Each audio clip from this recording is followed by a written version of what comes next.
जय सिया राम। अगर आपके दीपक में फूल बनता है तो आज अभी इसी समय से शुरू कर दो यह कुछ काम। देवी देवता सामने खड़े हो जाएंगे, सवारी सिद्धि शक्तियां प्रदान कर देंगे आपको। काफ़ी लोगों ने ये मैसेज भेजे हुए हैं, काफ़ी वीडियोज़ के नीचे कमेंट्स भी आए हुए हैं कि हमारे दीपक में फूल बनता है, हमारे दीपक में हृदय की आकृति बनती है, हमारे दीपक में देवी देवताओं के दर्शन होते हैं, हमारे दीपक की लौ में देवी देवता बन जाते हैं। जब हम भोग लगाते हैं तो उसके ऊपर भी तुरंत भोग ले लेते हैं और वहाँ भी देवता की आकृति बन जाती है। इसका क्या लक्षण है, क्या करना चाहिए अब हमें? तो देखो, पहली बात तो ये सारे के सारे संकेत बिल्कुल सही हैं, ओरिजिनल हैं, जेन्युइन हैं, कोई प्रॉब्लम नहीं है। इसका मतलब है आपकी सेवा, आपकी पूजा बिल्कुल सही चल रही है। दीपक में फूल तभी बनना शुरू होता है जब उस घर के देवी देवता उस बच्चे से खुश होते हैं, उसकी पूजा पाठ स्वीकार कर रहे होते हैं और उसकी सारी एनर्जी देवताओं तक पहुंच रही होती है और देवता उसके साथ कनेक्ट हो जाते हैं। अब देवता तो आपके साथ कनेक्ट हो चुके हैं, आपको जरूरत है देवता से कनेक्ट होने की। वो कैसे करना है, कुछ चुनिंदा काम बताऊंगा। अगर आपने वो कर लिया तो खुद आप महसूस करोगे कि आप बोलोगे कि हाँ भाई बिल्कुल वैसा ही किया और आज हर अनुभव बिल्कुल अच्छी प्रकार से हो रहा है। जिस दिन जिस क्षण से भी ऐसा काम होने लगे, सबसे पहला काम, किसी को बताना मत। ये बात ना तो फोटो ही लेके किसी के पास भेजा करो, ये ना किसी को वीडियो कॉल पे दिखाया करो, ना ही किसी को बताया करो। इससे होता है क्या होता है, सबसे पहली बात, आज मान लो 2 दिन बाद मान लेना, जब भी भगवान मिलेंगे एकांत में मिलेंगे, दूसरों के सामने कभी नहीं मिलेंगे, कभी नहीं मिलेंगे। ये सारी चीजें होती हैं कि जब कोई जीव पूर्ण समर्पण के साथ इनको समर्पित होता है तब वो एकांत का चुनाव करते हैं और आप लोगों का उद्धार करने के लिए आते हैं। एक छोटा सा उदाहरण दूं तो श्री नामदेव जी, उनके नाना श्री विठल की सेवा किया करते थे। नामदेव के मन में था कभी मैं सेवा करने का अधिकारी बन पाऊंगा या नहीं। एक बार नाना को 4-5 दिनों के लिए बाहर जाना पड़ा तो उन्होंने नामदेव जी से कहा कि तुम सेवा करना। अब छोटा सा बच्चा था, देखता था हर रोज नाना को सेवा करते हुए। अगले दिन दूध गर्म करके और विठल देव के सामने रख दिया, कहा कि नारायण स्वीकार करो। अब उस बच्चे को क्या लगा कि साक्षात भगवान आएंगे, जैसे हम पीते हैं वैसे ही पाएंगे, लेकिन ऐसा नहीं हुआ। 1 दिन, 2 दिन, तीसरा दिन बीत गया। अब बच्चे ने ठान लिया कि नाना कहकर गए थे भगवान को पवाए बगैर भोग नहीं लगाना है, तो 3 दिन से मैं भी भूखा हूं। आज वो बच्चा पहुंचा है बाबा के दरबार, श्री विठल के सामने बैठकर और प्रार्थना कर रहा है कि या तो आज आप आकर भोग लगा लो, अन्यथा 3 दिन का भूखा हूं, यहीं सर पटक पटक कर अपने प्राण त्याग दूंगा। और बच्चे ने इतना कहते ही जो प्रतिमा के चरण थे उन चरणों में माथा रगड़ना शुरू कर दिया। अब छोटा सा बच्चा, निष्पाप बच्चा, रीझ गए नारायण और तुरंत प्रभाव से वास्तविक रूप में सामने आकर बैठ गए। अब अपने हाथों से दूध पीने लगे। अब बच्चा देख रहा कि ये हो क्या रहा है। बच्चे ने कहा प्रभु थोड़ा सा ध्यान से, क्यों, क्या हुआ, मैं भी भूखा हूं। रीझ गए नारायण उस बच्चे की सरलता पर, बाल सुलभ मन पर, और अपना भोग लगाया हुआ जो अमृत था वो बच्चे को दे दिया। अब हर रोज भगवान ने कहा कि बताओ क्या चाहिए, कुछ नहीं प्रभु, बस समय पे आ जाया करो। देखो निष्पाप बच्चा है, कुछ नहीं चाहिए, सामने भगवान बैठे हैं, पता ही नहीं है कौन, बस समय पे आ जाया करो। अब नाना जब 4-5 दिनों बाद वापिस आए, पूछा कि नामा क्या ठीक ठाक सेवा हुई? तो हमसे क्या पूछते हो, जिसकी सेवा हो रही है उसी से पूछो। नाना ने सोचा ये भी बात सही है।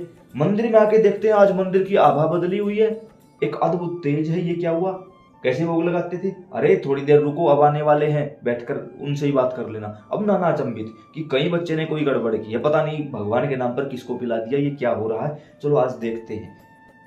अब नामदेव जी बैठे, भगवान को भोग के लिए बुलाया, भगवान तो नहीं आए, ये क्या चक्कर है भाई।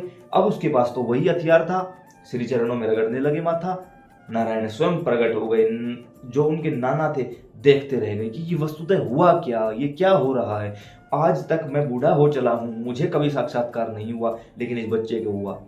भगवान ने भोग लगाया, हाथ जोड़ लिए उनके नाना ने, कहा कि प्रभु कभी आपने हमें दर्शन नहीं दिया बच्चे को।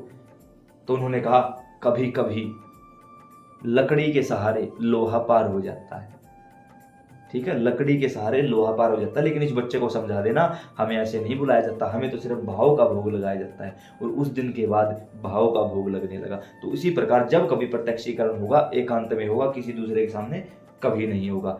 तो अकेले रहो, चुपचाप रहो, किसी को मत बताओ, अपने घर के मंदिर को चिड़ियाघर मत बनाओ, चुपचाप एकांत में। उसके साथ साथ हद से ज्यादा समय भगवान को देना शुरू कर दो। घर के मंदिर में बैठकर भगवान से ऐसे बात करो जैसे अपने घर परिवार के लोगों से करते हो। उनको अपना सर्वस्व सौंप दो, क्योंकि वो सब कुछ जानते हैं। जितना ज्यादा हो सके उतना जो गुरु से प्राप्त है नाम जाप या मंत्र जाप को बढ़ा दो, हद से ज्यादा बढ़ा दो। अब काफी लोगों ने कहा कि ना तो हमारे पास गुरु है, ना ही हमारे पास माला है, तो हमने आप सभी के लिए रुद्राक्ष की इस माला को 24 मंत्रों पर सिद्ध, जागृत एवं अभिमंत्रित कर दिया है। आप लोग भगवान शिव एवं माता पार्वती को गुरु पिता गुरु माता मानकर ओम नमः शिवाय का जाप कर सकते हो। अगर आपके दीपक में भी फूल बनता है तो इसके जरिए आप इनकी करुणा, कृपा और सिद्धि प्राप्त कर पाओगे, क्योंकि गोस्वामी तुलसीदास जी कहते हैं तुम त्रिभुवन गुरु वेद बखाना। भगवान शिव आपके और मेरे नहीं, वो त्रिभुवन के गुरु हैं। तो जिन प्रेमियों को माला की आवश्यकता है, जो किसी प्रकार की सिद्धि सवारी शक्ति लेना चाहते हैं, तो माला पहले से ही सिद्ध जागृत है, आप इस माला को ऑर्डर करवा सकते हो हमारी टीम के जरिए। अब हम आपको यहाँ अपनी टीम का व्हाट्सएप नंबर दे देंगे, इस पर अपना नाम, address, pin code, mobile number और माला चाहिए, ये 5 चीजें लिख कर भेजोगे। हमारी टीम को जब भी समय मिलेगा, हमें समय मिलेगा, टीम को मिलेगा, जो भी मिलेगा आपको रिप्लाई कर दिया जाएगा। इसका एक चार्ज भी रखा हुआ है, वो आप लोगों को बता दिया जाएगा।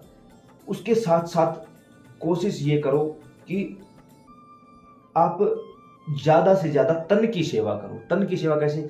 जैसे मान के चलो आप भगवान शिव की सेवा करते हो घर में, तो इनके मंदिर में जाकर या आसपास कोई भी मंदिर हो वहां झाड़ू पोछा की सेवा करो। उससे होता क्या, वहां के वायुमंडल में जो इनके गण दूत होते हैं वो आपको स्वतः ही दे दिए जाते हैं कि आप सेवा कर रहे हो। और सेवा किसी भी देवी देवता को बहुत जल्दी प्रसन्न कर लेती है, बहुत जल्दी रिझा लेती है और मजबूर कर देती है काम करने के लिए। बाहर के लोगों से कम बात करना शुरू कर दो, क्योंकि मौन की शक्ति सबसे बड़ी शक्ति होती है। और जब शक्ति बाहर निकलना बंद कर देती है तो अपने अंदर ही अंदर वो इतना जबरदस्त संचार कर देती है कि शीघ्र अतिशीघ्र आपकी कुंडलिनी जागरण करके आपको दिव्य दृष्टि प्राप्त हो जाती है और आपको सवारी मिलने के आसार हद से ज्यादा बढ़ जाते हैं। हो सके तो कम से कम 11 दिन की साधना उठाओ। 11 दिन जो मैंने माला बताई है, माला पर जाप करो और घर में अखंड ज्योत जलाओ। 11 दिन के लिए घर में अखंड ज्योत जलाओ। आप खुद देखोगे कि हाँ भाई बदलाव आया है, हर प्रकार से बदलाव आया है। कोशिश ये भी करो कि आसपास देखते रहो कोई ऐसा संत हो जिसकी शरणागति ग्रहण करके आप किसी योग्य गुरु की चरण में बैठ जाओ। क्यों? संतों ने बार बार कहा है, चाहे विरंची शंकर सम होई, गुरु बिन भवनिधि तरही ना कोई। विरंची अर्थात ब्रह्मा जी। कोई ब्रह्मा जैसा होकर सृष्टि को बना सकता है, कोई शंकर जैसा होकर सृष्टि का विनाश कर सकता है, लेकिन अगर गुरु नहीं है तो कोई इस भवसागर रूपी सिंधु को पार नहीं कर सकता। और जब बात गुरु की आए तो मेरे जैसे किसी चोर की तरफ मत देखना। मेरे जैसे लोग कुछ व्यूज के चक्कर में, कुछ फॉलोवर के चक्कर में, कुछ पैसों के चक्कर में यहाँ वहां भटका देंगे। भाई किसी योग्य संत की शरणागति ग्रहण कर लेना। और मैं तो कहूंगा जहां हो वहीं बैठकर अपने आप को शिष्य बना लेना। जिस दिन आप शिष्य बन जाओगे खुद भगवान शिव गुरु का रूप लेकर आपके घर आ जाएंगे। जिस दिन आप भगत बन जाओगे ये भगवान आपके घर आ जाएंगे। इतिहास गवाह है, एक शिष्य को गुरु ढूंढने कहीं नहीं जाना पड़ा और एक भगत को भगवान ढूंढने कहीं नहीं जाना पड़ा। तो उम्मीद करता हूँ दीपक और उसमें बनने वाले फूल और आकृतियों से संबंधित ये जानकारी आपको समझ और पसंद आई होगी। अन्य प्रेमियों के साथ इसको जरूर साझा करना ताकि उन्हें भी ये सारी जानकारी प्राप्त हो सके। जिन प्रेमियों को जुड़ना है हमसे वो नीचे दिए गए व्हाट्सएप ग्रुप में हमसे जुड़ सकते हैं। डायरेक्ट आप व्हाट्सएप पर ज्वाइन हो जाओगे। जय श्री राम।